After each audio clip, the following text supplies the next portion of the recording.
ئەو کاتەتان باش لە هەندێک هاوڕێیەتی ڕێگا کەسەکان کۆناکاتەوە بەڵکو و دەنگەکان یەکیان دەخات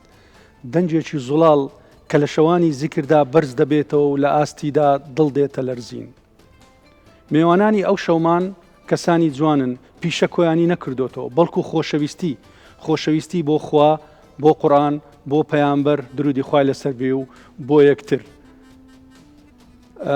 بە بۆنەی مانجی ڕەمەزانی پیرۆزبایی لە هەموو مسلمانانی جیهان و کوردستان دەکەین و خۆشحاڵین ئەم شەو بە میوانداریکردنی مامۆستایانی بەڕێزی قورئان خوێن مامۆستا حاجی کاوە،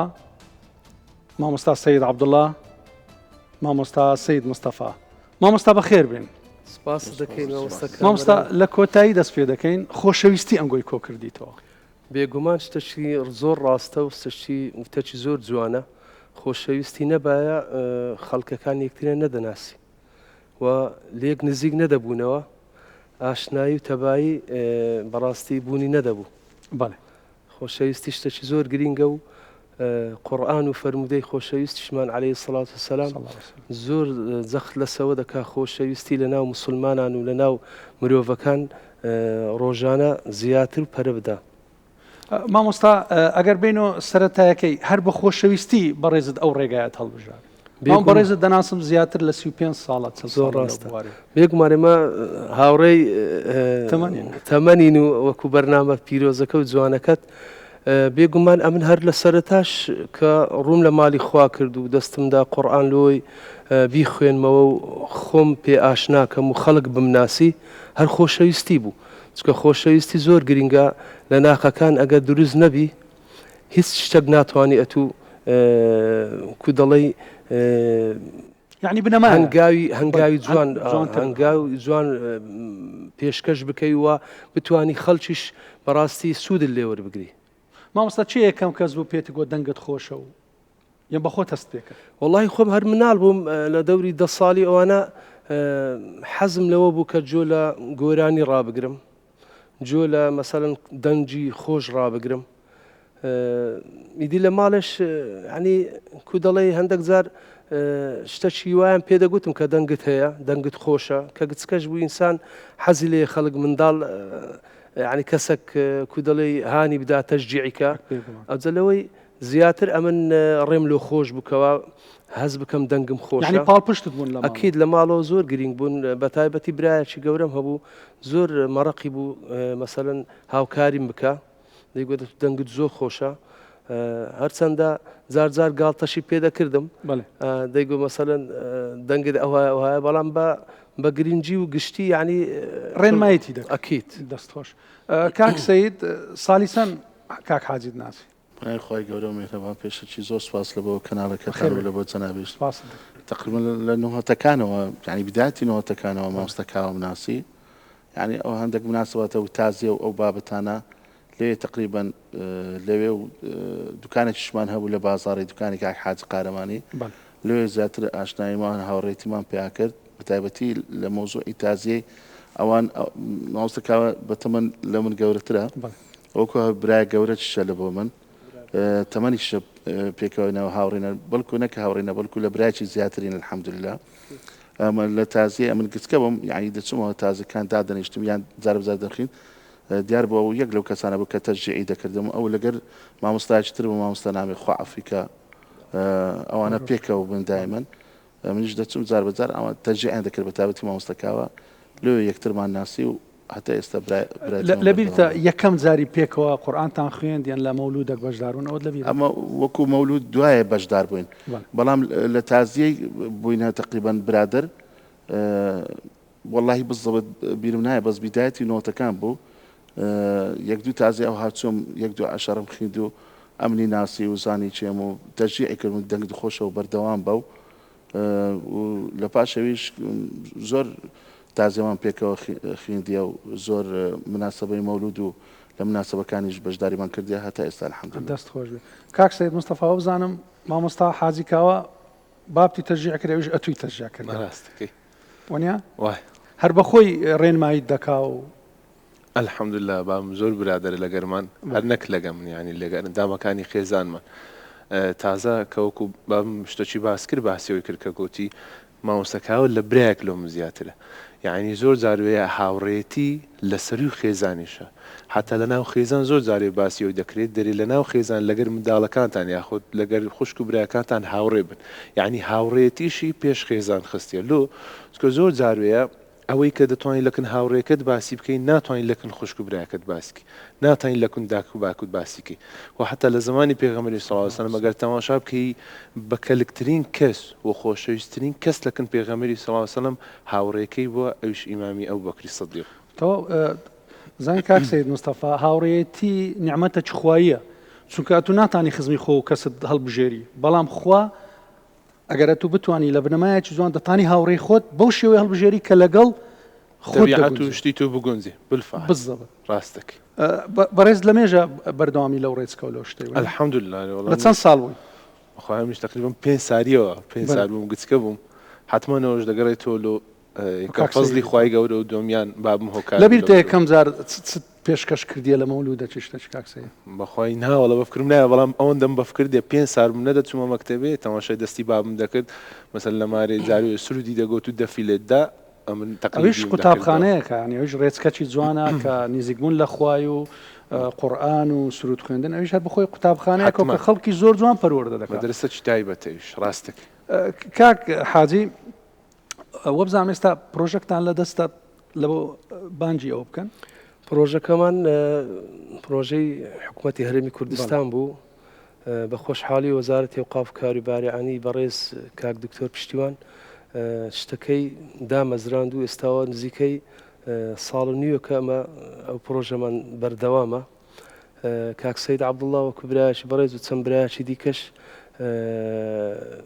لێژنەکمان تەشکیل کرد لە سەرپەرشتی مامۆستا ڕەعەت کە سەرۆکی لێژنەکەیە لە وەزارەت بە چاودێری جەنابی وەزیر پرۆژەکە ئێستا لە سەواف ڕۆژانە 2 بانگ بێژ بانگ دەدەن یعنی 5 فەرزەکان یەکتان خست یەک دەخەن بەڵێ یەک خستن و ڕێخستن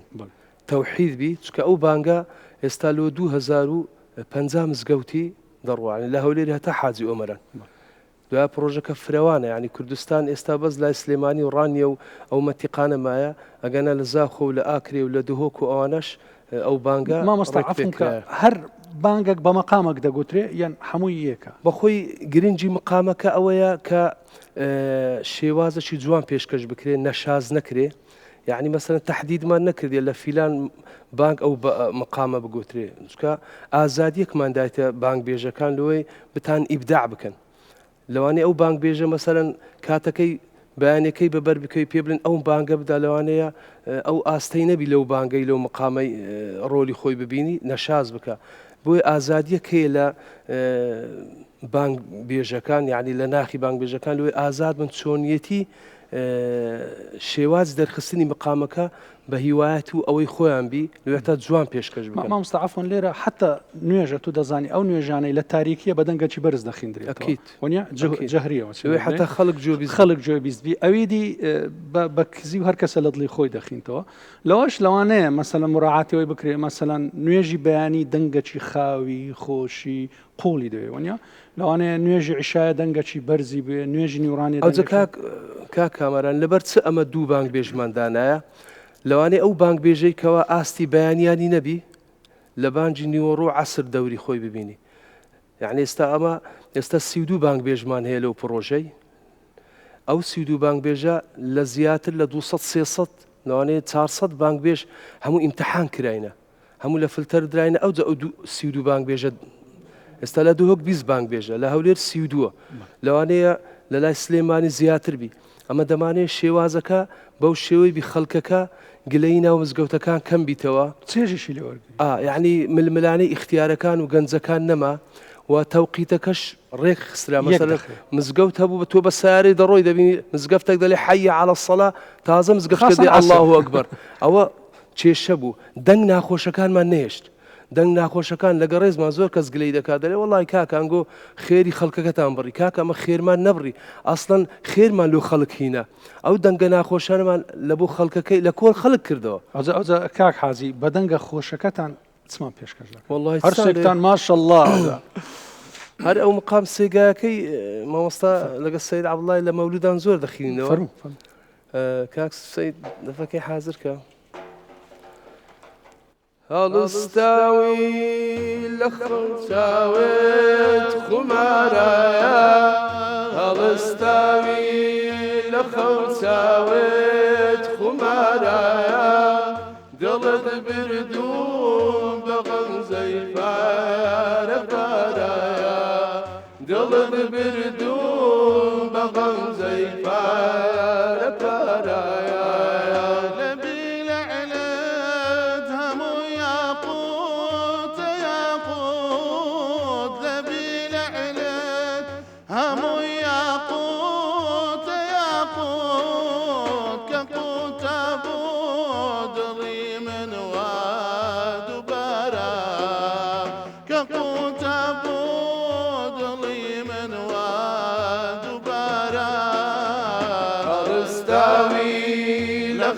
خەوچاوێت خومارایە هەڵستاوی لە خەوچاوێت خومارایە دڵت بردوم بە غەمزەی پارە پارایە دڵت بردوم بە غەمزەی پارە پارایە لە دونیادایە لەگەڵ دەورایانی سەمایە لەگەڵ دەورایانی سەمایان مرۆڤی چاک لە هەموو کاتێکە هەیان مرۆڤی چاک لە هەموو کاتێکە هەیان هەڵستاوی لە خەوچاوێت خومارایە هەڵستاوی لە خەوچاوێت دڵت بردوم بە غەمزەی پارە پارایە دڵت بردوم بە غەمزەی پارە پارایە کەڕەم فەرموو بە میم و ئەلف و جیمی کەڕەم فەرموو بە میم و ئەلف و جیمی ئەوەی زكاتي ماتي بارا أواي أيدا زكاتي ماتي بارا استوي لخوتاويت خمارا استوي لخوتاويت خمارا قلت بردوم بغمزي بارا بارا دلت بردوم بغمزي بارا بارا زانت وفادي خوي دنويني مزانت وفادي خوي دنويني تماشاك برنامي هاوري تمام تومر ذكري لقلاتي هوليري هند زاريش لليوان باغو سمان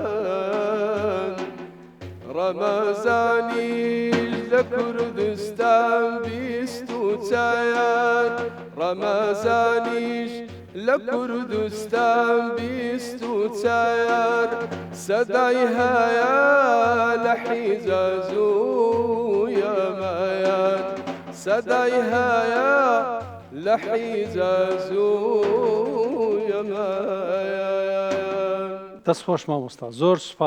سپاس دەستان خۆش بی یاخوا مامۆستا بەڕێزت کە ماوەکی درێژە لەو مەولود و قورئان خوێندن و پرسە و خۆشی و ناخۆشیە بەشداری بێگومان پێکەوە لەگەڵ ئەو کەسە جوانانە سەید عەبدوڵڵا و سەید مستەفای بەسەرهات و شتی خۆش و ناخۆشە حەزم لێ بە خۆت پیاوەکی زۆر دەم بە خەندەی ینی کە دەتبینین ئینسان دڵی خۆش دەبی هەندێک شتم لەو بجێرەوە لەو والله ما وسط كاميرا طبعا جيان هموي خوشني نيا أكيد ناخوش تێدا بەڵام با ئێمە باسی ناخۆشی نەکەین باش هیوادارم هەموو مسلمانان لە بە ئەو گەورەی مانگە پیرۆزە هەموو لە خۆشیدا بن ئینشاء الله خۆشی ڕوومان تێ بکە بە تایبەتی کوردستانەکەمان هەلە بۆ بەسەراتێکی وەکو نوکتەیەک دەجێڕینەوە کاتێکیان من لە مزگەفتی حاجی حەسەنی بووم حەسەن بەزازی هیدۆش لە نۆتەکان سبەینان لەوێن دەرێ هەم ئیمامەتیم دەکرد بانگە کەشم دەدا سبەینەکی هەستام تم با نوێژی بکەم نیو سەعات مابوو چم مزگەفتی بکەمەوە ئەو کاتی نازانم دیار بوو خەڵک بەرەو حەجێ دەچوو مزگەفت هەم قەڵەباڵ بوو پێنج شەش پاسی گەورەش لە پێش مزگەفتێ بوون لۆ بۆ من وەکو شۆکێک بوو نەدەزانێت نەمزانی هەموو ڕاوەستا بوون چاوەڕیان دەکەم دەرکەی بکەمەوە دیار بوو مەوعیدیان لەوێن دەرێ بوو بچنە حەجی لەوێ بەڕێ ئیراندا بڕۆن وەڵام منیش دژداشەم لەبەر بوو دنیاش سار بوو سەفێتشم لە خۆم لە ملم لولدا بوو لە سەر لملم ئاگوتم با سەرمام نەبی وەکو عادەتی خۆم وەڵا ئیدی نوێژی جەماعەتمان کرد و بەخۆت دەزانی خەڵک بستە حەجێ خەڵکیش بەڕێی دەکا خزم و کەس قەڵە باڵغەکی زۆر بوو سەرزادەش فول بوو وەڵا ئیدی برادەرێک لەوێن دەرێ وای زانیم دەچمە حەجێ لەناو مزگەفتێ دەستی لە ملم کرد ماچم کرد تێر گریا کورە مەلاکاوە ڕەبی خوالێت قبول کە ئەمەم زانانی لەگە نوێژیتی نەمزانانی مەسەلەکە حەجە تخوا سەلام لە پێغەمبەری بکە ئەمیش وام زانی ئەو دەستە حەجێ وەڵا تەیەک دیمە ماچ کرد و کویەکێک یەکەکی بەڕێز خۆشەویستی بەڕێ دەکا ئەو ها مجاملەکمان کرد وەڵا ئەو ڕۆی ئەمیش ڕۆیشتم چوومەوە مالێ سەعات 9 هەستان چوومە بازاڕی لەکم باتەی دیتم ڕوو بە ڕووم هات گوتی تو نەچووی حەجێ گوتم ناوڵۆ تو نەچووی کورە گوتی چوومەوە ماڵێ دانیشتم گوتم مەلاکاوە چوو حەجێ وەڵڵی چەند لۆی گریام گوتم وەڵامیش نەفسی چتم لۆ کرد گوتم تەسەور کە هەندێک حالەت دێ بەدەستە تو نییە ئەو گریاوە زانم دەچمە حەجێ ئەمیش وام زانی ئەو دەستە حەجێ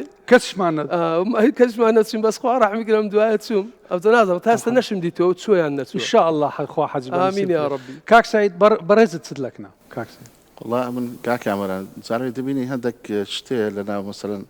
لە ئەسنای مناسبەکان لەناو مەولودێ مەسەلەن ڕوودەدا جارێک شتی خۆشە و جارێک شتی ناخۆشە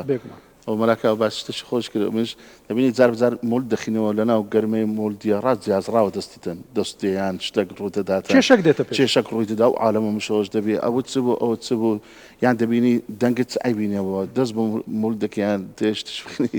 دەنگت دەنووسی یعنی هەندێک چ شتێ ڕوودەداتن ئەوانە ذکراتن خۆشن دەمینێنەوە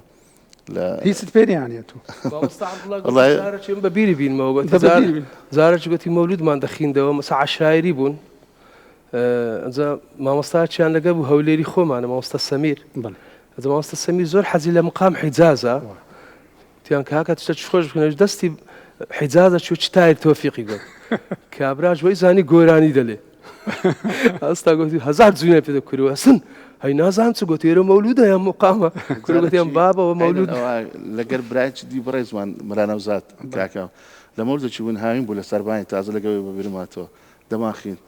دیتمان بۆ شەڕەتەقە عالم هەمووی مەولدی بەجێش بەس ئەمنە ئەومامنە لە خوارێ یەکتریان دابەوە گولا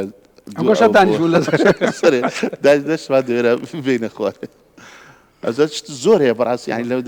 سەید تو هیچت وڵاتم بەفکر نایە ئەگەنا حتمما شتی خۆش ناخۆش لەگەرینەوەی مەسەلەن بەرەوەڵە پێکەوەینە بەڵام مەسەلەن برادرانی لەبیرتە یەکەم زاری مەسەلەن کەوت کرد خەڵکو بوو کە پێشوازیت لێ بکە مەسەن بە تەمەنەکی گچکە واللهی ئەمن بە تەمەنێکی گچکە زۆر بە دەرنەکەتم دوایە سەبرز هاتم چکە حەزم لێ بوو وەکو بەبرێن بە شێوازێکی کەمال بێم نەک مەسەلەن کە دەچمە مەولودێک یان شتێک تازە لەوێ خۆم فێر بکەم یعنی تاوە ئەم لە مارێ تەدریبەکی باشم کرد تقریبان خۆم پێڕاگەیان ئەو جە هاتمە ناو خەڵکیەکە یعنی هەتا پێشتر یەکەم جاری کاک سەید کە خوێن تۆ پێت لەرزی دەنگت لەرزی قورگت حتمما نەرێ وەڵام مەسەلەن یەکەم جار کە لە بەفکرمە لە مزگەفتی عومەری کوڕی خەتاب یەکەم جارم بوو کە چون بانگ بدەم یعنی هەناسەت قەتع دەوی پێت دەلەرزی مەقامەکان و لەحنەکانت هەموو لێ دەگۆڕێ لەبیرت دەستەوە کەلیماتی ئەی حتممە چکەوەی لە ماری ئەتوی دەیری و لەگەر جێ کە گشتی و خەرک لە پشتەوە ڕاوستایە و تەماشات دەکە و چاوەڕی توە حتممە دوشت ئەگە لەبیر چۆ چ دەکەی ڕادەوەستی یان شتەچی لە بەخوا ئینسان باشترین شت لەو حاڵەتەوە خۆی هادی کاتەوە هەناسەکی قوڵ وەرگری سەبر سەبر بیداتەوە چکە مێشک کە سترێسی لە سەنەما سەبر سەبر شتەکانت پێ دەلێتەوە تەواو کاک حازی مەسەلەن دەبینی زۆر زار لۆ مەولودی داواتان دەکەن لۆ شتیوەها وەنیا پاش ئێمە لە هەولێرە کللتوری ئەگلەنجەمان هەبووە هیچ زار تەداخلی نەکردێت کێشە نەبووە لەوەی بەخوای ئەو کەلتورەی جەناب دەڵێ ئەوە قەدیم بوو قەدیم ئێستا نەماکە ئێستا تقریبا هەر بتوان بێم هەر نەمایە بەڵام ئەوانە ئەم جارەچیان توش بووم جارەچیان مامۆستەمە لە نامیقم لەگە بوو خواعافیکە ساڵی تقریبا وابزانم دەوری 2000 بوو بیدایەتی مەولودێکمان خوێندەوە ئەمە لە سەربانێ دەماخین و هاوین بوو لەگەم مەولود خوێندنێ دەنجی مۆسیقەی دەهات لە خوارێ لە خوارێ دیار و حەدیقیان هەبوو مۆسیقیان ئەوە دەکرد ئەمەش گوتمان ئەوە کاکە عالەمەکە ڕێز لە مەولودی ناگری وەمان زای مسەجەلیان کردیتەوە گوتم مامۆستاجا ئەگەر لەگەڵ ڕێزم لەگەڵ ڕێزم زۆر ماڵی وا هەیە مەولودەکەی هەلە بۆ دیعای دەکات زوو دەلێ زوو تەواو داهات دەگۆ مامۆستا چەند دەخینەوە کو دەخینەوە دەبەن گۆ کاکە مەولود عادەتی صاحب مەولود تهدید دەکات سعاتێک حدەچی خۆمانە زیاترتان بێ گوتی نانە مامۆستا مێرە بگاتە نیو سعاتی ئەو مامۆز بەزانە حەفلەیان دەکرد ئەو شتا هەیە لەگەڵ ڕێزم بەس ئەلحەمدوللا ئێستا لەبەرەوەی کەتە مزگەوتەکان لە مزگەوتەکان خۆ ئەگلەنجە ناکرێ پێشان زۆر لە ماڵەکان دەکرا یعنی لە ماڵەکان ئەو تشتە ڕووی دەدا لەبەرەوەی زۆربەی ئەگەر جەنابەت لەبیرتە ئەلحەمدوللا زۆربەی مەولود خینەکان لە ماڵەکان دەیان خوێند بەڵێ وەچی گوتت لە سەربانی یان لە ئەوەی نیو ساعت مزگەفتەکان دەکرا بەڵام ئێستا ساڵانێکە زۆرتر لە مزگەفتەکان ئێستا ینی تقریبا 20 ساڵ زیاتر خەڵک هەمووی ڕووی لە مزگەفتێ کردیان حتا مارەکردنەکانیش زۆری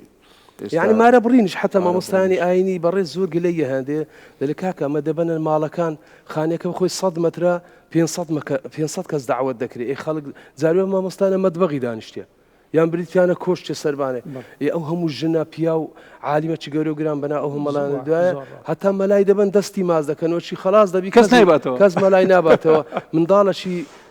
پازدە ساڵێری مامۆستای ببەوە عیبە یعنی وا باشە ئەو کەلتورە لەگەڵ ڕێزم وەزارەتی ئەو قاف و مامۆستایانی یەکێتی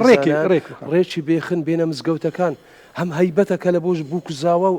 هەردوو بنە ماڵەش و هەیبەتەکە لە بۆ کارە پیرۆزەکە و پرۆسەکە جوان کاک سەید هەندێک زار لە بەرە کۆتای بەرنامەکە دەڕۆن هەندێک زار لە مەولودی ڕیتم پێ دەڵێ ڕیتمی بگۆڕە صاحبی مەولودەکەی یان تەداخل بەڵێ جارێ دەبینی تەڵەبیاتی دەبی دەڵێ مامۆستا ئەو شعرم لۆ بخینە يعني خاوك تريكا يعني دلي مثلا تركيم لو بخينا يعني دلي فارسيم لو بخينا يعني دلي كرديم لو بخينا عربيم لو بخينا يعني مصر قرمك دفكان قرمك يعني مصر مولدك يعني او شعرم لو بخينا يعني او مديحيه او قصيده حزم ليا فيهم خوشه او لو بخينا لو خذ ايدي ايواشي نا لبدايته وتاخيري تداخلنا كاتن بيخوشه ايواشي لو باب دس خوش لكوتاي استاد برو كوتاي دروين کاک سید مستەفا بە چەند وشک باسی هاوڕێیەتیم لۆ بکە هاوڕێیەتی هەنی دنیا و قیامەت جوانە دنیا و قیامەتی لەسەر بەند زۆر جوانە کاک حاجی کۆ هاوڕێیەتی دەنرخێنی بە چەند وشک باسی هاوڕێیەتیم لۆ بکە هاوڕێیەتی کاکەمەران شتێکی پیرۆزە هەم لە ئیسلامەوە کە مسلمانین هەمنیش بە تایبەتی لە کوردەواری خۆمان بە تایبەتی لە کوردستان هاوڕێتی ڕاستە هەندێک کەسانێک پێیا بووینە ئەو هاوڕێتیان وەکو مەسلحەت بەڵام کەلتوری کوردەواری خۆمان و شریعەتی ئیسلام ئەو هاوڕێتی جوانە هەر دەبینێتن هەم لە دنیاە بە تایبەتی ئەوانەی کە لە پێناوی خوای گەورەی یەکتریان خۆشویستە بەبێ مەسلحەت هەم لە قیامەتیش نەفسی ئەو هاوڕێیانە دەبێت تۆ کاک حاجی بە چەند وشەکی جوان وەسفی هاوڕێتی لێ والله من وصفي هاوريتي بفرمدش في غنبري خواد الله عليه الصلاة والسلام ده فرمي المرء على دين خليله المرء على دين خليله هاوري لسديني برادري خويتي فلينظر أحدكم من يخالل شيء هل دبجيري أجا كسشي باش تربجار زان دينك باشا كسشي خراب تبزان دينك لخطرة وابزانم أوروكا خواي جورا أو عقله أو هو الشيء دايت مروف كوابتاني هاوريشي وكما مصطفى فرمي دنيا وقيامة يعني الدنيا أجا باش تبو قيامة الأخلاء بعضهم لبعض يومئذ عدو إلا المتقين روج قيامتش هاوري باش بكل كده تون لدنيا هاوري خراب خطرة لقيامتش خطرة دستي خوي عند جازن يا ليتني لم أتخذ فلانا خليلا زۆر جوانە دەڵێن هەندێک دەنگ بەگوێ دەبیسترێ هەندێکیش بەدڵ بەڵام هاوڕێیەتی سرودێکی بۆ بێ کۆتاییە تەندروست بن کاکە زۆر سوپاس.